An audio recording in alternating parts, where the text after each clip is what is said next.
welcome. I'm Jason Snow with Gregory & Appel, and I'm joined here today with Tyson Vaughn. Glad to have you here. Thanks for having me. Well, today we're going to talk about something that I think a lot of businesses overlook, and that is contingent business interruption. Yes. Now, what type of situation would a company maybe consider having contingent business interruption insurance? Well, I would think that in most cases, many businesses, if not all businesses, should consider contingent business income.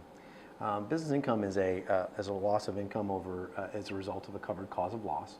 Contingent business income is the same thing, except we're covering your loss of income if someone else suffers a loss and it impacts your business. So it could be an upstream supplier, it could be a downstream vendor, it could be a key supplier of a material that you need to manufacture your product. These are all businesses that impact your business, and so the contingent business income is protecting you in the event that they're not able to supply or provide you your product. So essentially what this is doing is protecting our supply chain. It is supply chain. It's also, for instance, if you were a retail operation in a large mall and the anchor store were to have a covered cause of loss and you lost foot traffic because no one's going to your to the large anchor store, there's the potential for a contingent business income loss as well as for that. Would there be a time element that would kick in, and how long would it go for? A contingent business income coverage usually is a limit. It's a dollar amount.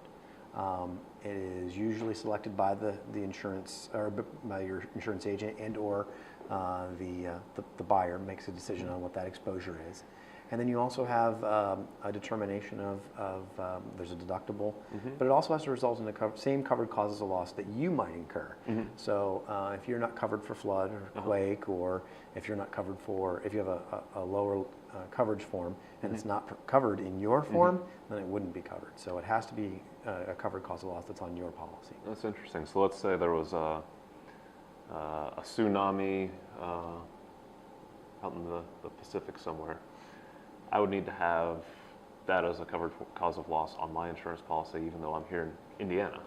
Correct. You would need a flood policy in that event. In fact, in the wake of the Japanese tsunami a number of years ago, there were several contingent business income losses paid because the local supplier had flood coverage on their policy. They couldn't receive the parts from their Japanese suppliers, and there was an available limit to them for contingent business income. Huh.